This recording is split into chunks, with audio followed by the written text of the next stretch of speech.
Okay. So in the last class, we had looked at the last phases of oogenesis, that is completion of the second meiotic division, in specifically the growth phase and the maturation phase, and how does this complete maturation happens until the fertilization process. From the first polar body and the primary oocyte, it gets divided into two more polar bodies, that is secondary polar body and the secondary oocyte, which finally divides into the ovum structure.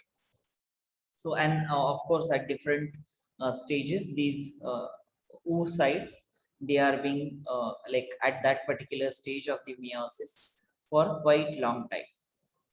So that was the like quick overview of the oogenesis process, and this is like a diagram which will represent this perfectly. So primordial germ cells, again 44 plus 2 sex chromosome, then it forms oogonium, that was the epithelium layer cells, germinal epithelium layer cells, which will enlarge. One of the cell will form primary oocyte, which will subsequently undergo meiosis, forming secondary oocyte, first polar body, and then they will divide by second meiotic division, that is for finally forming the ovum, which of course undergo maturation process and the secondary polar body. So that way, one final ovum, which is kind of bigger because of the unequal division of the cytoplasm, and the three polar bodies at the end. And again, if you remember, the other layers and everything of the ovum that we had seen, majorly it was this zona pellucida, then the vitelline membrane, corona radiata, these were the membranes. You can look at the diagram, and I said this was not the correct diagram, so I will delete it after few maybe today itself, because it shouldn't be there at all. Let me do it right away. Please don't draw something like that. So that's the structure of the ovum. Most important part was the on the side which will extrude this polar body was the animal pole, and I had given an example from, let's say, from this side.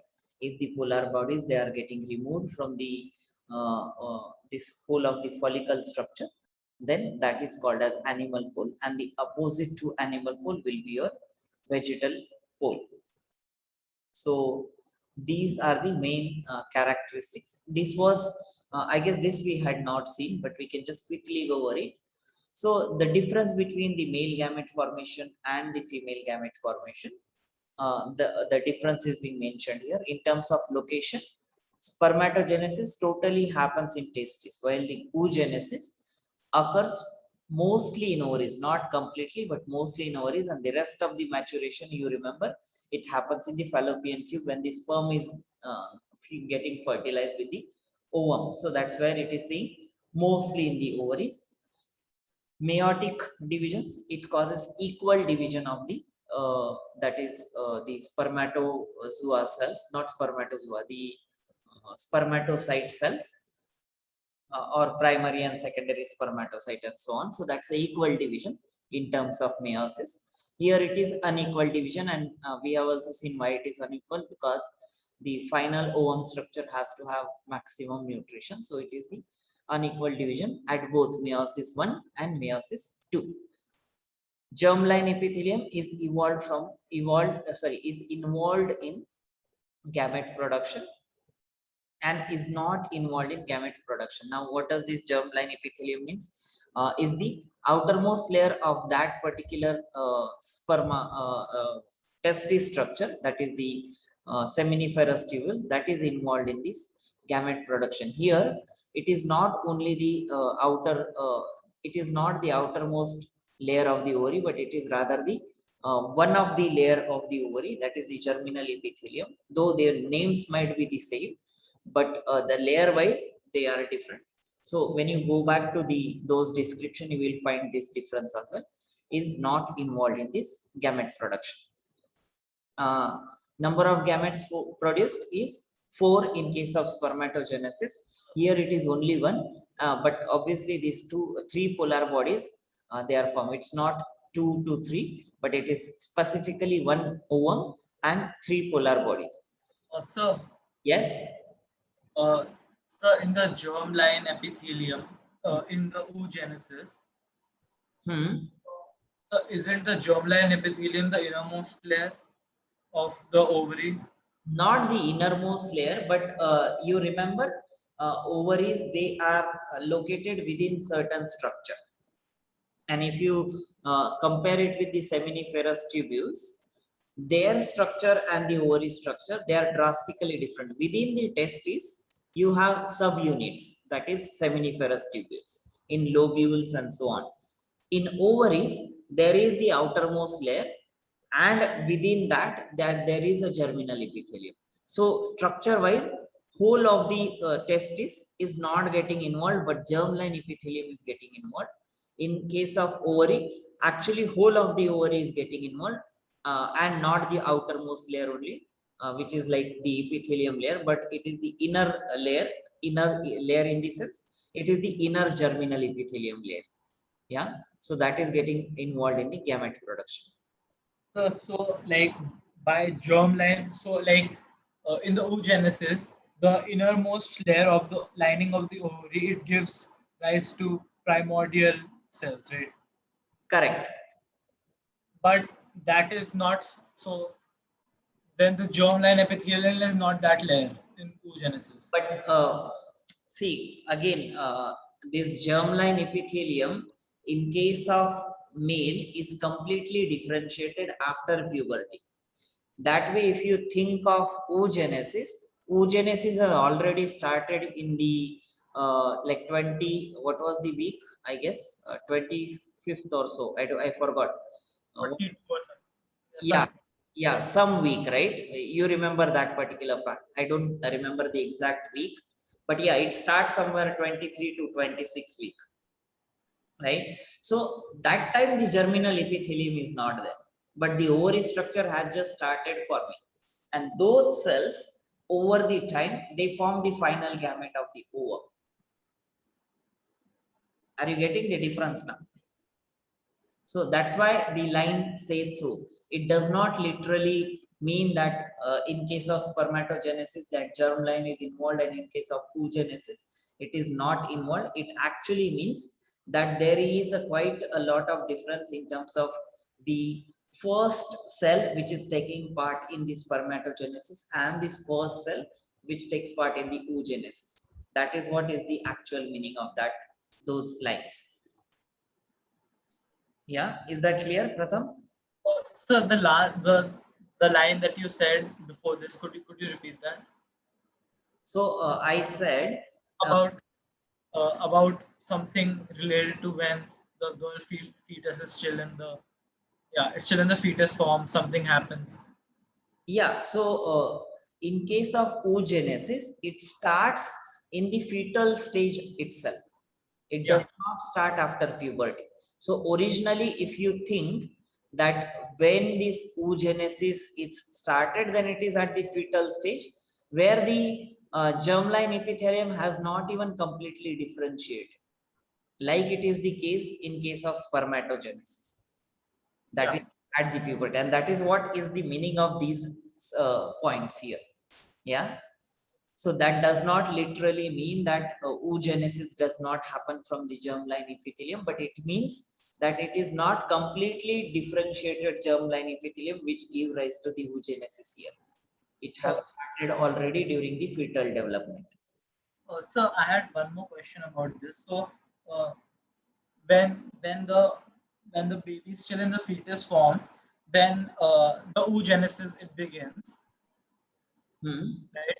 And it forms some cells, right? Like it forms oogonia. Right. So like you said, it uh, like around 1 or 2 million oogonia it forms, Hmm. and they are just there, and in the diplophase they are stopped. Right.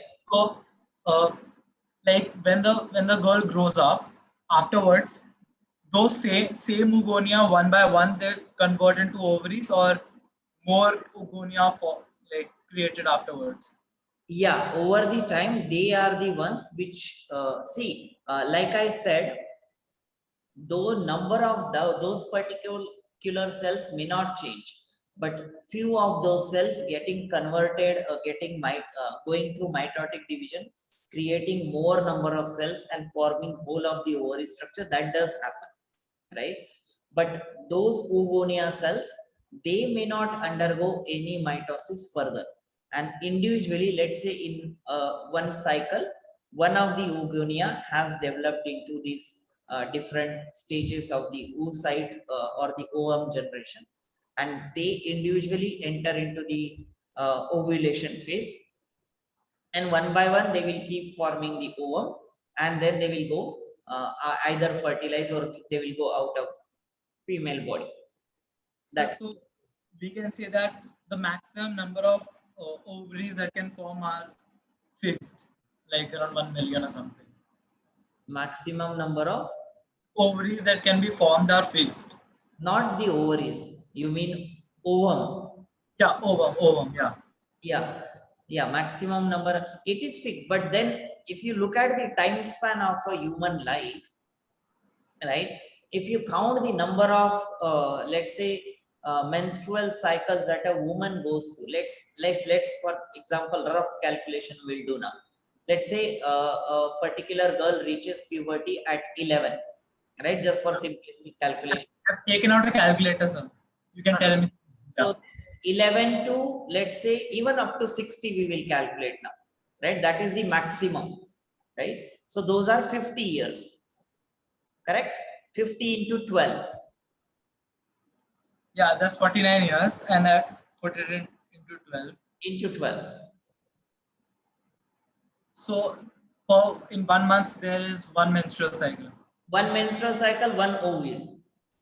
Okay, fine. So imagine still the number of those cells which are being produced. It's like, I don't know, 100 or 1,000 times high. It was syntax error. My mistake. Sorry. It shows syntax error. Oh. Yeah, so I guess, but you understood what the correlation is, right? So so that way it is quite a lot in number, and like that does not affect even if those number of cells is fixed at the start itself. Yeah, okay. So okay, so then yeah, the number of gametes produced, we know it's 4 in spermatogenesis and only 1 in case of oogenesis, plus 3 polar bodies. Now I don't know if I have mentioned it in some of the cases. Again, these are rare cases, because these polar bodies, they are naturally exactly same in terms of genetic makeup, like your ovum, which is only one. Rarely they have also got fused with the sperm and those babies have been produced. Yeah, so it's not just that ovum can only fertilize, and the reason I am giving you here is because of the genetic makeup of those cells is exactly same like the ovum. And again, these are rare chances, and there are very specific conditions in terms of pregnancy where the polar bodies will get fused to the sperm, and that will produce either a twin or I don't know, maybe triplet or so, or just that particular individual. So is that what fraternal twins are? No, in general, that is not how like the general concept of twin works. But this individual, whichever is formed from the polar body, will also be a twin to the normally fertilized zygote. Yeah, but that's not when we talk of twins, that is not the actual concept we talk of. No, there are 2 types of twins, right? Fraternal twins and identical twins. Right. Identical is when the zygote splits into 2. So fraternal is apparently there are 2 ova and 2 separate sperm. Correct. And then they form 2 separate zygotes. So is it like one of these is considered the other ova? Right. So in that case, like you said it very correctly, in that case, there might be a case that 2 ova are released instead of 3 polar bodies fusing with the sperm. The other scenario would be there are 2 ova are released at a time, and both of them are getting fertilized. And the situation that I am talking about is one of the ova is getting fertilized and one of the polar body is getting fertilized. Yeah. So in this case also, where the polar body is getting fertilized, that will also form a twin. But in general scenario, when we talk of a twins, that is either identical or fraternal, that is only related to ova. We don't talk of the twins which are coming from the polar bodies. Yeah. So that is the one point I want to make. Yes. So a maximum of 8 fraternal twins can be there. Maximum 8 fraternal twins can be there, right? I am not sure of the number of fraternal twins. I feel they can be many, possibly, but again we have physical constraints in terms of woman's body or female's body, so that could be the limiting factor. And also in terms of development and nourishment of that new embryo, that is another major constraint, because not all these octuplet, that is the 8 babies, will be healthy and will get nourishment. So maximum number theoretically can be anything. Practically there are quite a few limitations. Even with those triplets, that itself is a difficult stage. So imagine octuplet or something higher than that, the female would be dead for sure. So it's a, like I said, like theoretically it will be quite possible in terms of numbers, but practically there is quite a big limitation. If you, I assume that you would have seen a tummy of a pregnant woman somewhere sometime. One child, like a female carrying one child itself, the whole of the abdominal area is swollen. With twins, it is completely tight. Triplet, it is on the edge as in like it feels like it's about to burst. It's like that. Imagine the pressure on that whole of the uterus with 3 babies growing inside. So higher number, sure. Born prematurely then. Sorry. It'll have to be taken out prematurely, otherwise it'll burst or something. Yeah, in some cases that does happen. But anything beyond 3 is practically like quite difficult yet dangerous. So yeah, so that is the 1 plus 3, those polar bodies. Size of the gamete, sperms, they are much smaller. They are hardly few micrometers. And ova, they are almost of 100 micrometer in size. So there is a drastic difference, almost of 10 times of the size in terms of sperm and ova that is produced. In terms of timings, spermatogenesis is a constant or continuous and uninterrupted process, while oogenesis is in arrested stages, that is from developmental embryo stage to puberty stage, puberty to fertilization stage, and after fertilization. So there are like these different stages. Not that after fertilization oogenesis happens, but after fertilization that complete maturation of the ova happens. So that's how it is different. Onset begins at puberty, and in case of oogenesis, it begins at fetal development, that is called as prenatal period. Prenatancy, that is before the delivery. Postnatancy, that is after the delivery. Release, spermatozoas, they are continuously released, and in case of oogenesis or ova, they are monthly released from puberty during each menstrual cycle. End lifelong, but reduces with the age. And the oogenesis, it actually terminates with the menopause, which is somewhere around 45 to 50 years of the age. Again, it differs from individual to individual, but on an average, we can say it is 48 to 50 years of the age. Like the puberty time, I had mentioned that it is decreasing over the time. The males as well as female, they are getting puberty at earlier ages. Similarly, the menopause is also coming down. Earlier it was 50 or so, Now it is coming down towards 48, 45 and so. So it has something to do with the lifestyle that we are having. So these are the in general differences between spermatogenesis and oogenesis. And that with this actually we finish whole of the reproductive structures, whole of the gamete formation process and so on. Now we look at the menstrual cycle and then fertilization and then the development later.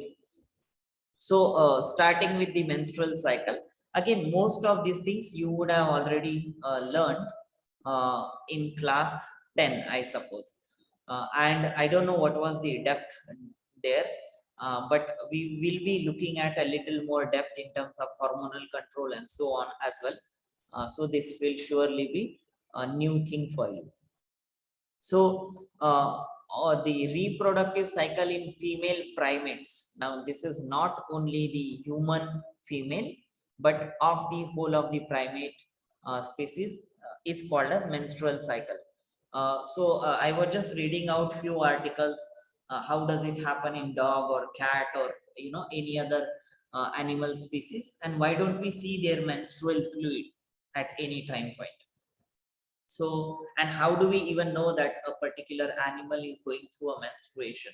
So what I got to know was in those animals they have different layers of the endometrium. Process remains same, like there will be some menstruation days, then when the endometrium grows, then the ovulation happens, and so overall that process which we will see further remains same. But it's just that endometrium, whichever is going to get removed or scraped at the in the menstrual phase, that is the secretory phase, or when the endometrium is going to go out of the body, in case like how it happens in case of human female. In those cases, that does not go out of the body, but rather it gets reabsorbed into their own body. Like again, I don't know how does it happen exactly, but I can imagine those cells getting reabsorbed into the whole of the reproductive structure and broken down into the several components of it.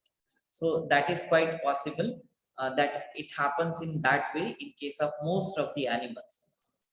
And how do we identify that a particular, let's say, cat or dog is like through menstrual cycle? Usually they reach puberty after 6 months, whether it's a cat or a dog, depend on which breed it is. On an average, 6 months is the time from the birth that they attain their puberty, and after puberty they start their menstruation cycle. So as and when their vulva structure, which is externally visible in case of cat as well as a female dog, so in both those cases, the vulva structure is kind of swollen during this menstrual phase, and that is one of the identification character. And of course, there are certain behavioral traits, but yeah, we need not go into those details as of now. But just to let you know that it does happen in all those animals as well. Just we are not aware of them.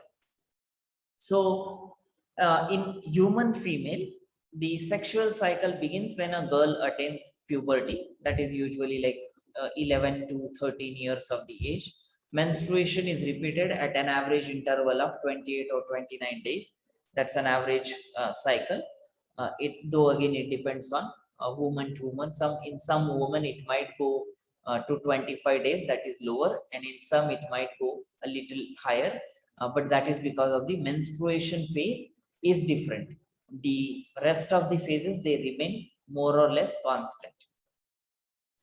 In the middle of each cycle, that is 14th day, that is actually a kind of a D-day for the fertilization process. Like that is one of the most important day, where one ovum is released from either of the two ovaries. Again, this is one of the important fact. Not both the ovaries will release one ovum each. Otherwise, there is again a possibility of fraternal twins. But it is only one ovum is released from either left or right ovary. Then the cycle of events starting from one menstruation to the next, that is what is known as menstrual cycle, divided into 4 phases. Menstrual phase, follicular phase, ovulatory phase, and the luteal or secretory phase. Now usually the misconception is menstrual phase is at the end, and because it's a cycle, you can also consider that as a end, and it starts with follicular phase, but we will be starting with menstrual phase and so on. Again, you can use some of the like terminology or analogy to remember this MFOL, whatever way you want to remember it. But menstrual phase, follicular phase, ovulatory phase, and the luteal or secretory phase. Now, looking at the first phase, it marks the beginning and it is characterized by the menstrual flow. Now, if again, like I said, if it is, we want to consider follicular phase as the first, then this won't be the beginning, of course. But in general biological consensus, we consider this as the first phase, and it is characterized by the menstrual flow, which lasts for 3 to 5 days. In some of the cases, it might last up to 7 days. In some of the cases, it is just 3 days. So that just depends sometimes how much of the flow of the menstrual fluid, how long, that is very individualistic thing. Menstrual flow occurs due to the breakdown of the endometrial lining. We will see what this endometrium is. It is the innermost lining of the uterus, and it grows over time of the menstrual cycle, and during the menstrual phase it will be broken down into several of the component tissues, and it will flow out of the body, and along with its blood vessels, because it is the nourishment tissue which is going to receive the fertilized zygote. So it has to have blood vessels. So along with all of that, it is broken.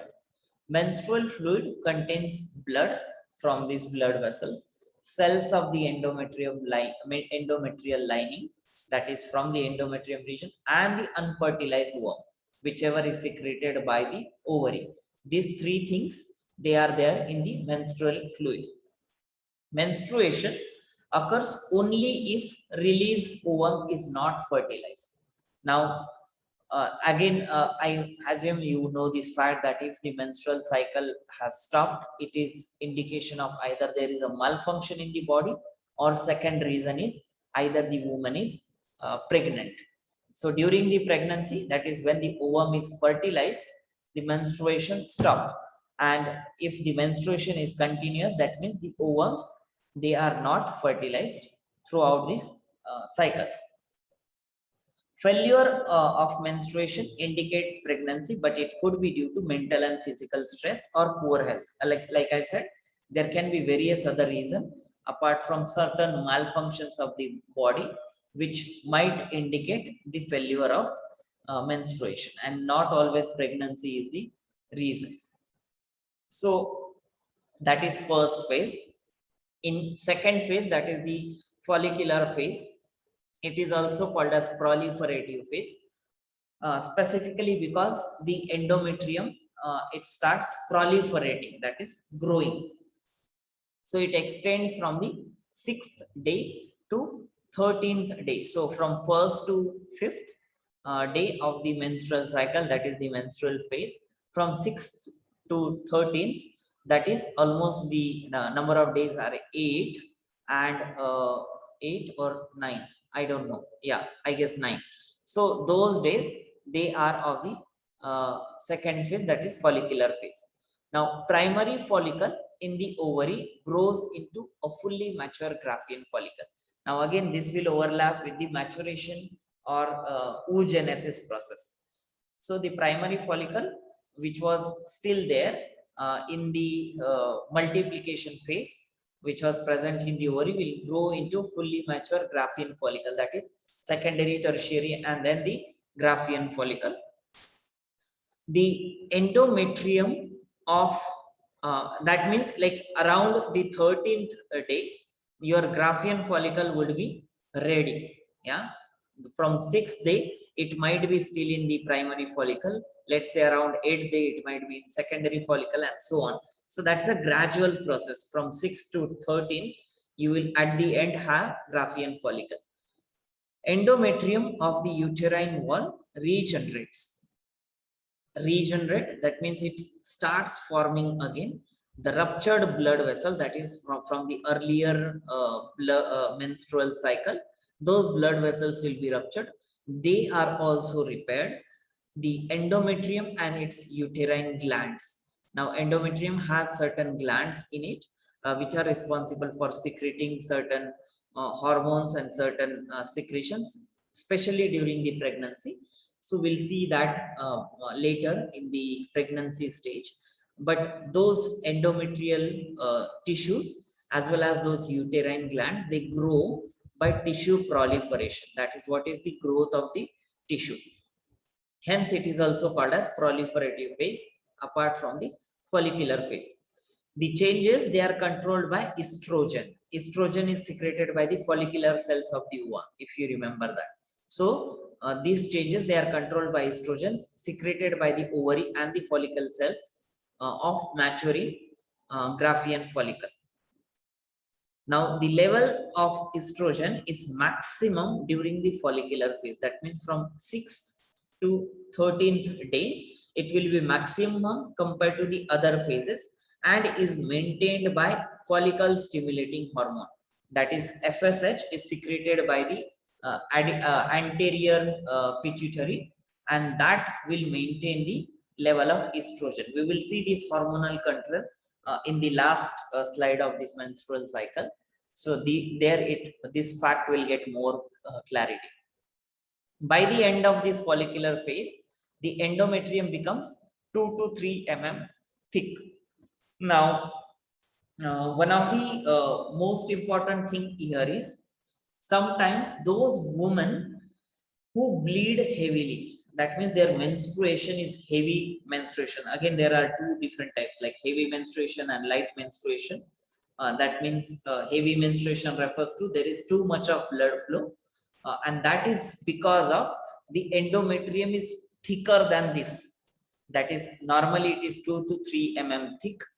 In case of heavy bleeding females, it can be up to 4 to 5 mm thick. And if it is higher than that, and if it is regular, that means we should consult a doctor and try and identify a reason of why a particular female is undergoing a heavy bleeding. And most of the reasons are hormonal, because let's say a particular woman has polycystic ovary disease, which is commonly called as PCOD. That means there are many cysts in the ovaries. Ultimately, many cysts means many cells. Many cells means more of the hormone. More of the hormone means more of the growth of endometrium. Just a simple logistic. And that way endometrium grows higher. So during menstruation, it will cause heavy blood flow. So these are different diseases. Again, in one of the PCOD type, it can completely block the menstruation. That means more PCOD, more cyst, it block the growth of certain cells, especially the follicular cells. So no hormone, and ultimately menstruation stops. So there are different situations based on which hormone at what level is being secreted, depending on that. But in general, if at all certain female is undergoing heavy bleeding or even very less bleeding, both of these are equal concern. So in general, endometrium grows up to 2 to 3 mm in thickness, and the endometrium glands become coiled and corkscrew shaped. Now, there are structural requirements of why this has to be like this, just to secrete hormones in a certain fashion, right? Again, we need not go into details, and you can just scrap this structure, but you can simply say the endometrium glands, they also proliferate along with the endometrial tissue up to 2 to 3 mm thickness. The arterioles in uterine wall also grow longer. Now, arterioles will grow in uterine or the layers of the uterus, specifically endometrium, because they have to supply all the tissues which are growing in 2 to 3 mm thickness. So obviously they will also have to grow longer and become branched, making endometrium highly vascular. because endometrium is one of the most important tissue to receive the zygote that is fertilized, and that is why it has to provide sufficient nutrition. So sufficient blood has to be there, and that's why highly vascular. So that is the follicular phase. Now, like I said, the most important day is the ovulation day. That is usually happens on the 14th day in the ovulatory phase. Now, the luteinizing hormone, that is LH and FSH, we will see these hormones in in the hormonal control of the menstrual cycle. But here I will just mention in brief. So this luteinizing hormone and follicle stimulating hormone, these levels, they will be at peak on 14th day of the menstrual cycle, of course. The maximum level of LH during the mid cycle is called as LH surge, that is luteinizing hormone surge. Obviously, surge, surge means there is quite a lot of it. So on 14th day, that will be at its peak. That's why it is called as LH surge. The major function of this LH is to induce the rupture of the Graafian follicle and release the ovum. Now, we had seen how a Graafian follicle will look like. Graafian follicle will have that secondary oocyte. Secondary oocyte over the from the same day, it will finish all of the meiosis 2 process, that is complete meiosis division, and it will be not meiosis 2 completely, but up to the metaphase 2 stage, and then it will go into the fallopian tube on the 14th day. So that is the inducing rupture of the Graafian follicle and release of the ovum. Remember, ovum does not mean the final ovum here, but it is still at the premature stage of the meiosis 2, like we had seen in case of oogenesis. So that is the ovulatory phase. Then in fourth phase, that is luteal phase, or also called as secretory phase. The period that follows ovulation or ovulatory phase is luteal phase. Now the cells of this ruptured Graafian follicle, that is those granulosa cells or follicular cells, they enlarge and form a golden colored corpus luteum. We had seen this back then also. So it will form corpus luteum on the surface of the ovary. It grows about 7 days. Now from 14th day, that is from 15th day to the cycle ending, that is 28th day, that is the time frame of this phase. So in the first 7 days, starting from 15th day, the corpus luteum will be formed and it will keep growing and is responsible for secretion of the progesterone. Now, if at all the ovum is fertilized on the 14th day in the ovulatory phase, this progesterone will help in maintenance of the pregnancy. Yeah, that is why the corpus luteum structure is very important. And the level of progesterone is controlled by the luteinizing hormone. So the function of luteinizing hormone first is to rupture this Graafian follicle, and second is to maintain the corpus luteum so that it will keep secreting progesterone throughout the pregnancy. Not throughout the pregnancy, but at least in first phase of pregnancy, and then it takes over by different hormone altogether. So that is the luteal phase up till here. If the ovum is not fertilized, that means if the ova, whichever is released, doesn't come in contact with sperm, the corpus luteum will degenerate into white mass. So that means up to 7 days, it will maintain the progesterone. It will see if there is a fertilized egg. The maintained progesterone level will stay as it is. And if it is not fertilized, then progesterone level will go down and the corpus luteum will degenerate into white mass, which is corpus albicans, and it will lower the progesterone level in the blood again. Obviously, corpus luteum is going to degenerate. So whatever progesterone it was synthesizing will also go down in terms of its level. So that is the luteal phase, or also called as secretory phase. Now, if the egg is fertilized, now this was the situation, this was the situation we are talking of if the egg is not fertilized. Now if the egg is fertilized, what is the course of action that happens after the menstrual cycle? Now if the egg is fertilized, progesterone prepares the uterus for anticipated pregnancy. That means progesterone and the cells of the uterus realizes that there is a fertilized zygote, and they will prepare for the pregnancy period. The uterine endometrium thickens further. Now it will thicken even after, so first during menstruation, during proliferative phase, it thickens 2 to 3 mm. Now the moment it realizes that zygote has the egg has fertilized into zygote, it will thicken even further up to 4 to 5 mm. Now, and the uterine glands increase, become more corkscrew shape. Again, this has something to do with the more secretion. So uterine glands also proliferate along with the endometrial lining. These things, they begin, these things as it, the uterine gland and the endometrium begins to secrete fluid in the uterus. Now this fluid is kind of nourishing for the dividing egg. Dividing egg as in the egg or the zygote which is undergoing the mitosis process, that is the dividing egg. The uterus is ready for implantation of the embryo, and because of the thickened endometrium along with all those uterine gland plus the nourishing fluid, the endometrium or the uterus is completely ready for the implantation. Implantation is nothing but attachment of the embryo to the uterine walls or the endometrial wall. Then the progesterone also inhibits the further follicular maturation.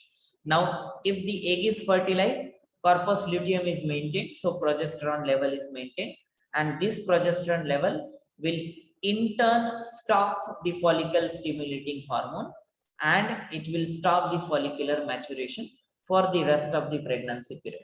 So that is kind of negative feedback mechanism, that higher level of progesterone maintained for a longer time, it gives a signal to the body that we do not need a follicle at this moment, that is Graafian follicle release at every month. Otherwise, imagine pregnancy is happening and ovaries are secreting the ovum every month.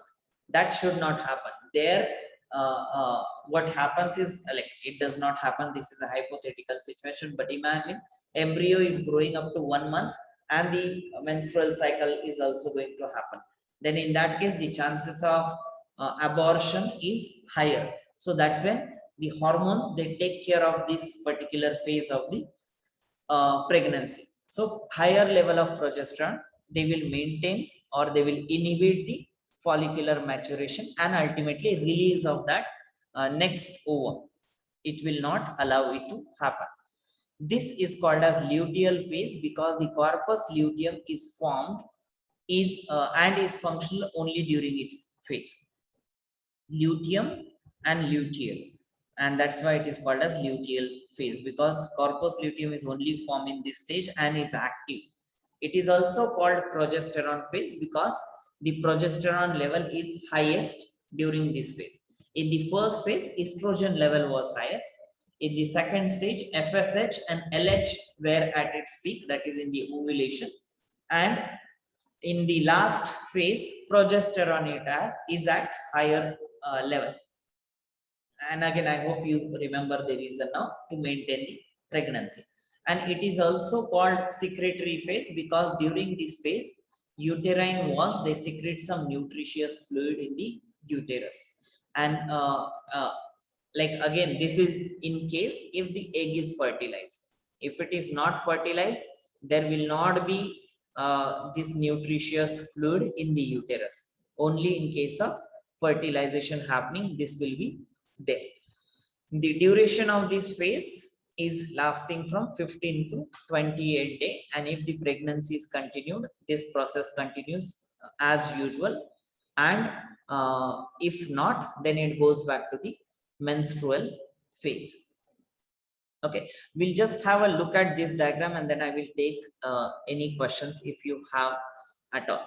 So if you look at the first cycle, I hope this is visible, and this my whatever this sidebar is not affecting the view. Okay, let me bring it down in any which case. So if you look at the topmost part, which says ovarian cycle, and that shows the growth of the follicle up to the end. And if you look at the 14th day, ovulation has happened. Before the ovulation has to happen, the Graafian follicle has to be ready. Otherwise, these will be in the primary and secondary follicle stage, right? I hope you have understood that. That is what is shown here as growing follicle. This will be Graafian follicle. This will be release of the ovum on the 14th day. After release, these cells will form a corpus luteum, that is in the luteal phase, and then at the end it will form the corpus albicans. Now if there is corpus albicans formation, usually it starts somewhere around 27th or 28th day, and if there is no progesterone, then obviously the female will enter into the menses, otherwise it will continue with the pregnancy.